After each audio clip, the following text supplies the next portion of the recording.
Well, I have a sort of suggestion, and that is this, that before we decide either to save the planet or to destroy it, we pause for a moment of silence. I don't mean that kind of grim silence which one observes when somebody says, such and such a famous person has just died, and we'll observe a moment of silence in his honor. And everybody frowns and thinks very serious thoughts. That's not silence at all. I mean real silence, in which we stop thinking and experience reality as reality is.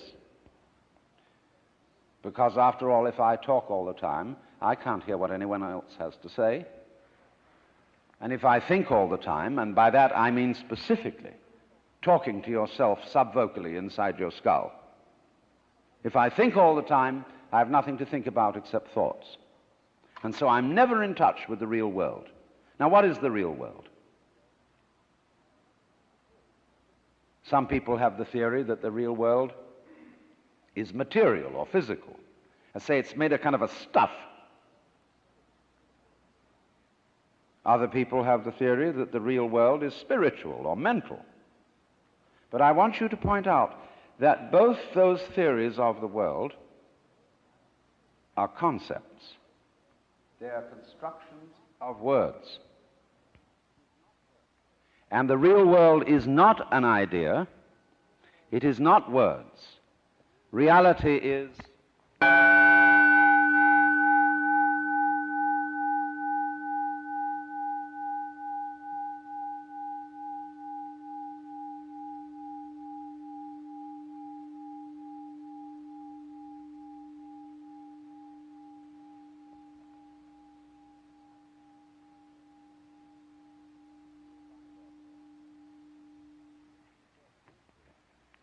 you will find, therefore, that if you get with reality, all sorts of illusions disappear. And I will mention several illusions that have not this kind of existence.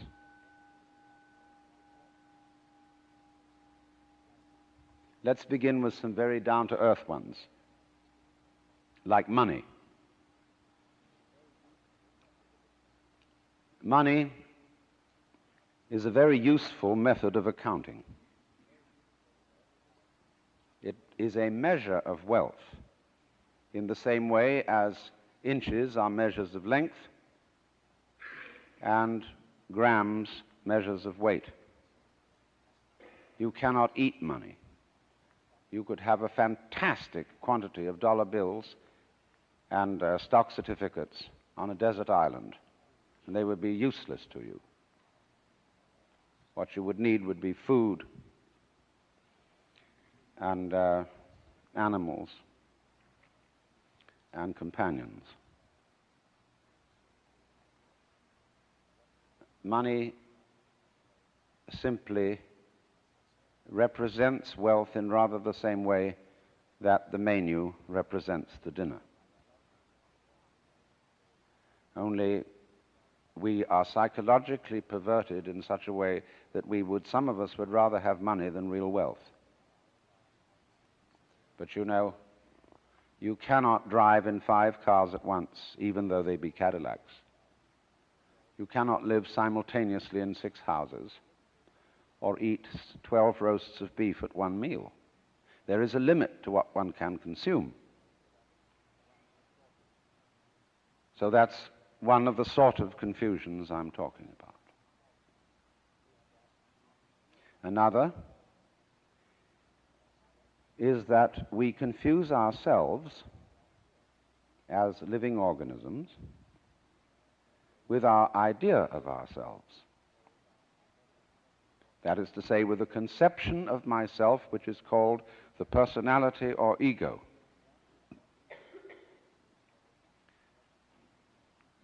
That is what we have been told we are. And it's an extremely crude and limited conception of oneself. of the actual, unique living organism. And we get unhappy because we're thinking of ourselves in this way, because we think, well, gee, I'm going to die. I once talked to a woman who came to me and said she was afraid of death. And we went into it in a long conversation. I said, what are you really afraid of? And she thought it over, and he said, do you know, what I'm going to be afraid of is what other people are going to say. They're going to say, poor old Gert, she couldn't last it through. Because you see, who you think you are is entirely dependent on who people have told you you are. You're not that. Then another thing that bothers us is time. Most people nowadays say, I have no time. Of course you don't. Because you are not aware of the present. You know, the present is represented on your watch by a hairline that is as thin as possible as is consistent with visibility. And so everybody thinks the present is, instead of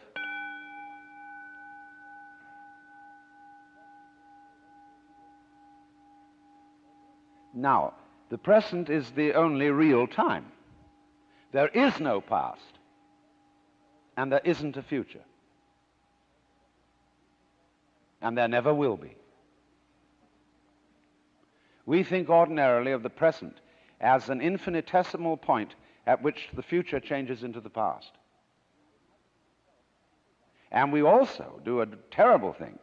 We imagine ourselves to be results of the past.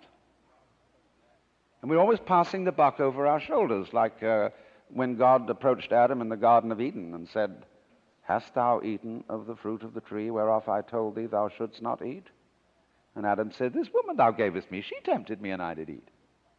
And God looked at Eve and said, hast thou eaten of the fruit of the tree whereof I told thee thou shouldst not eat? And she said, the serpent beguiled me, and I did eat. And God, out of the corner of his eye, looked at the serpent. The serpent said nothing.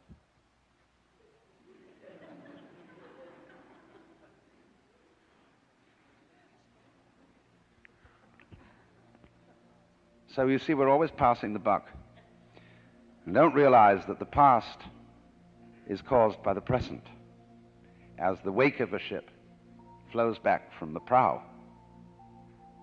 Now, the wake doesn't drive the ship any more than the tail wags the dog.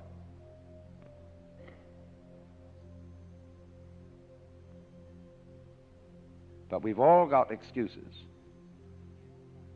My mother had a fit while she was carrying me in the womb. They didn't bring me up right.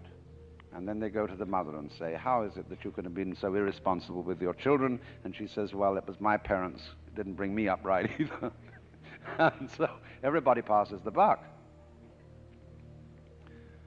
But the truth of the matter is, it all begins here. This is where the creation begins. And you're doing it and won't admit it.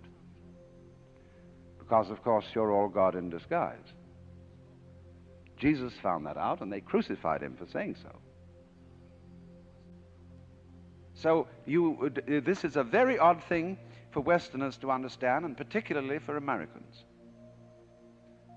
Because we are so fixated on the future.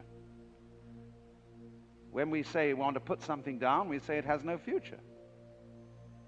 Well, do you?